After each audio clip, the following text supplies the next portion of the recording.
Navarro, sipping hypno out the bottle. My game's in its fullest throttle till she say she like them ballers. That rolling cars equipped with drivers. Listen, mama, ain't got no fancy car, but can you deal with a real nigga that pack a lot of shit with him? Stay with him through the grind. When he get on top, he still with you. My game nigga had a face, froze up like a still picture till she remember. ain't got no fancy car. I'm like, whoa, mama, I'm unique. My game ain't like a whole lot of niggas that doing me, tricking like they globetrotters. I got enough dollars that'll help us roll out, but Ain't got no fancy car. she said that's really cool, I'm feeling you. Plus you looking kinda cute, but it's something I ain't telling you. I ain't got no money too, so how can I roll out with you when we walking in the same shoes? Cause Ain't got no fancy and all I car. heard was this. Ain't got no money. What? Bitch. Ain't got no money. And all I heard was, Ain't got no money. and guess what else? Ain't got no This fancy bitch car. told me this. Ain't got no money. Like, what the fuck? Ain't got no money. Come on, Shawty, how the fuck? Ain't got no money. Damn. Ain't got no fancy car. Man, how the fuck I'ma fuck with her? She broke as shit. I'm broke as shit. Oh, both of us ain't got no. It's hour number 2 of the Doug Stewart Show, baby. Let's go.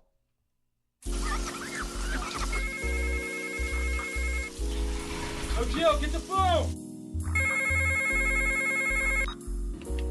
Hello? It's Woman Wednesday. Yes, sir. Hello? Hello? What do you want? Oh, you're tripping. Sister girl, I know you don't understand. Welcome back to the Doug Stewart Show. It is a Woman Wednesday.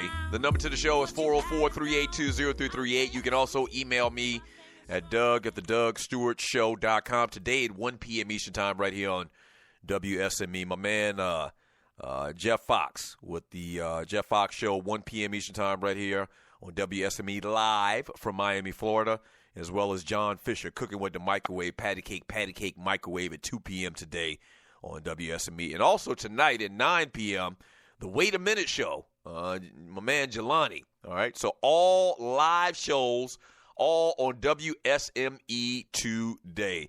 Giving you the top 5 sports rivalries of all times. Coming in at number 5 on my list was the Cowboys versus the Lakers. Coming in at number 4, and it's not number 1, man. I know a lot of y'all probably thought I would put it at number 1 in honor of the documentary. But coming in at number 4 is Lakers versus Celtics. And once again, it goes back to the reasoning I gave earlier why it's number 4 and not number 1. It's pro games. You know, they don't consistently play each other in the NBA Finals. I mean, they've won half of the championships in the NBA. But you're not guaranteed to see this matchup year in and year out as far as a series. Plus, it's the pros, and guys get traded, and fans are bandwagoners more in 2017 than ever before. And so, I mean, it's a tremendous rivalry when they play against each other, but the big three, Kevin Garnett and Paul Pierce and Ray Allen, you know, they aren't really attached to ML Carr and JoJo White and Cornbread Maxwell and you know, those guys that played during that era. So it's a little bit different for the pros. I got college matchups as my top 3, but coming in at number 4 is the Lakers versus the Celtics. Yes, sir.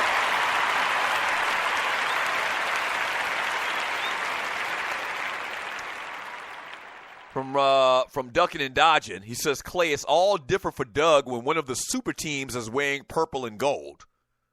Okay, I don't know what I guess I know what he's talking about. Got into a lot of debate about this on yesterday. For the record, I am not against super teams, but here's the thing about it. All super teams aren't created equal, okay? The super teams that were put together back in the day, for lack of a better term, the super teams that you would call quote-unquote super teams that had several all-star players, maybe a couple of Hall of Fame-type players, they were constructed, once again, I said this yesterday, through trades or through drafting. You know, the teams that were put together, the Philadelphia 76ers with Moses Malone and Bobby Jones and Mo Cheeks and Dr. J, those players were drafted or they were traded for. Same things with all of the players for the Lakers. You know, it's very different. You find yourself in a different category when you have a superstar player as a free agent go to team up with another player.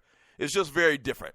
You know, all super teams are not created equal. If you put together a good team, like I didn't have a problem with Golden State before as far as their team and how it was constructed.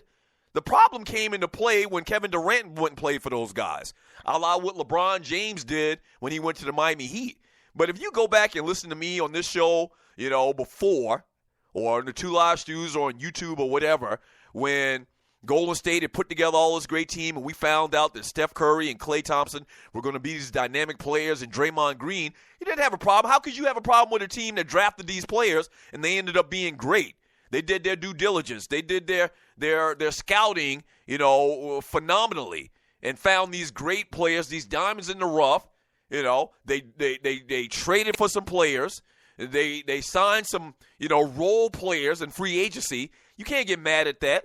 It takes a whole different type feel when KD, one of the best players in the world, goes to play with two other fantastic and three other phenomenal players, all-star type players, and the same thing when LeBron goes and plays with Dwayne Wade. There's a big difference. From Rail Scott, Bob McAdoo hated Boston. He didn't even want to go to practice. They got him out of there, that racist-ass place, immediately. Yeah, exactly. From LD from the D, KD still would be too damn skinny and weak for the 80s ball. With this size, LeBron would fit right in. Oh, yeah, LeBron would definitely fit in. Once again, it's how they would officiate the games. You remember when KD came out of college, how skinny he was? I mean, still phenomenal skill, man. He's actually put on some pretty good weight in these past 10 years in the NBA. But KD is hella skinny, man. Hella skinny. From Montana Jones, can't believe I was a Celtic fan back then. My poor little uneducated mind.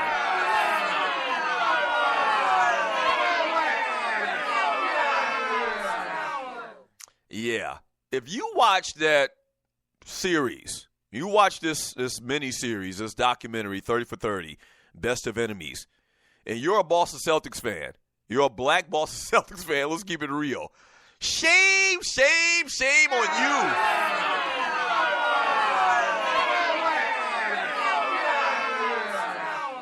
Shame on you.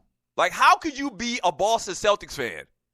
Like, same thing I asked the question, how could you be a New England Patriots fan? How?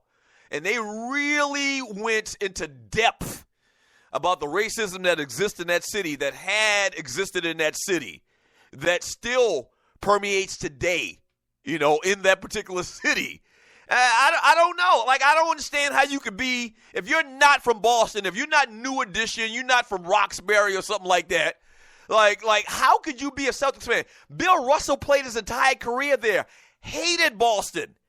When he has retirement ceremony, it wasn't in front of fans. He didn't want no stinking fans there. It was in front of his team and the staff and the faculty. Bill Russell wanted nothing to do with the fans of Boston. And your ass from Charleston rooting for the Boston Celtics?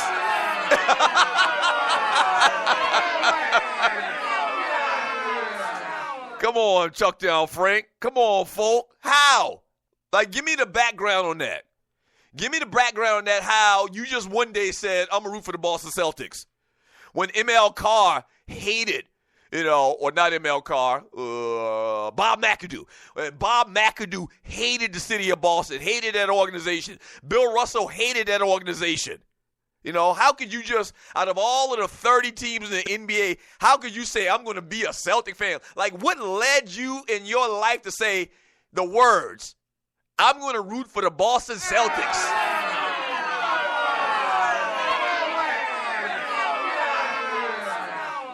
GTFOH. GTFOH. Montana Jones. Michael Cooper looks like he's straight out of Monk's Corner.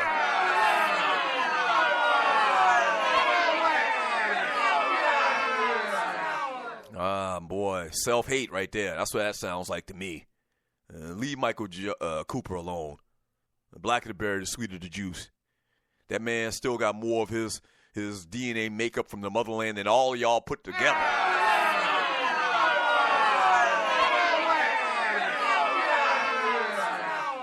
Tiffany Sports and Heels. Magic's teammates didn't appreciate him hanging out with Jerry And that's why Magic said they didn't have his back when the coach got fired. Right, true. From T-Dub Nation, white dudes hang out with management all the time. How do you think they got they got promoted so easily? True statement. True statement. Hanging out with management. T-Dub Nation, Byron Scott was just a jump shooter. I disagree with that. From Juan Cruz, Sports Talk going wrong when the host wants to compare his favorite team to the past to the current champions. Right. Yeah, that's what we're doing today. From Al Thompson, Golden State plays a defensive system. They have 2 perimeter defenders in their starting 5. They could adapt. Lakers were not as good defensive team. Were not a good defensive team ever. I disagree with that. Lakers were a solid defensive team. They had some solid defensive players. I mentioned them earlier when I talked about Rambis and I've talked about Michael Cooper and those guys. They were solid defensively. Jabbar was 7 foot tall. I mean, what more you need to be a good defender than to be 7'4"? All right. Let's see. Angry Black Man. Doug doesn't like Lonzo Ball. He has a man crush on Lavar Ball. Okay. From RC, Big L, I agree. Like Ali, he changed his name the day after he won the first title. Huge Kareem fan. Oh, big time Kareem fan. Kareem, I could talk to your ass now.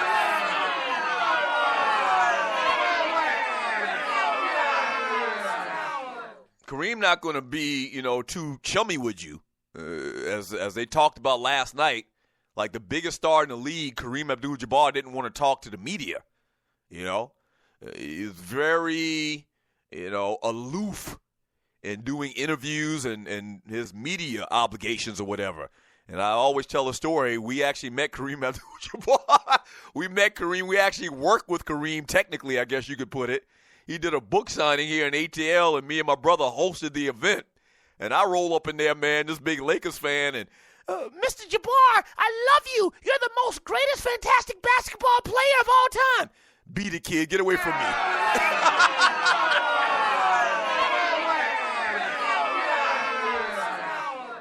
Beat it, kid. Get away from you. But Kareem, I'm 35 years old.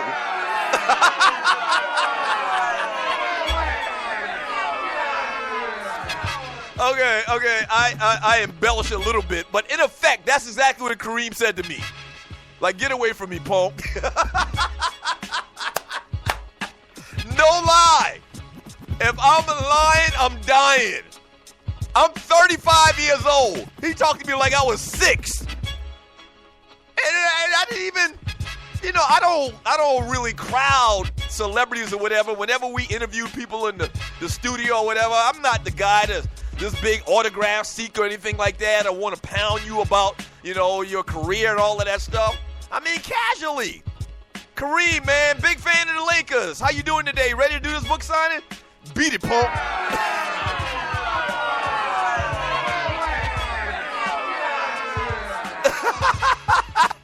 No lie. No lie. That's a true story. Hey, back in 3 minutes, the Doug Stewart Show.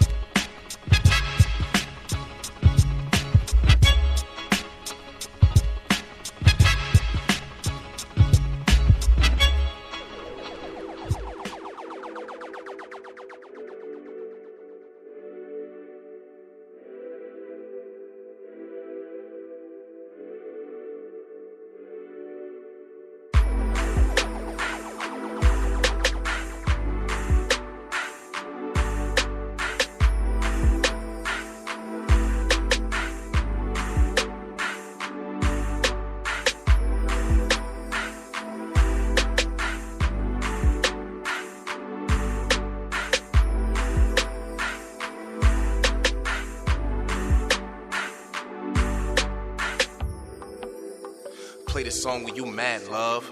With your crazy ass. Yeah, I'm showing you mad, love. Love good, but I'm bad, love. Let's make love last. I get this last love. We get one shot. Have a glass, love, and bet it won't break like a glass, love. So relax, love. If I don't answer, baby, I'm busy. Just relax, love. Maybe after we can get busy. Maybe after we can hit a city. Maybe after we can hit a bar or something. See the moon, stars or something. I don't care, shit night, love. You get chivalry from this night, love. And when she walks, she make that floor glow. Billie Jeans with a mic glove, now that's Mike Love. Sometimes I'm on the road because of this mic, love. But if you hold me down, I'll give you all of my mic, love. See, you were wrong, love. Now you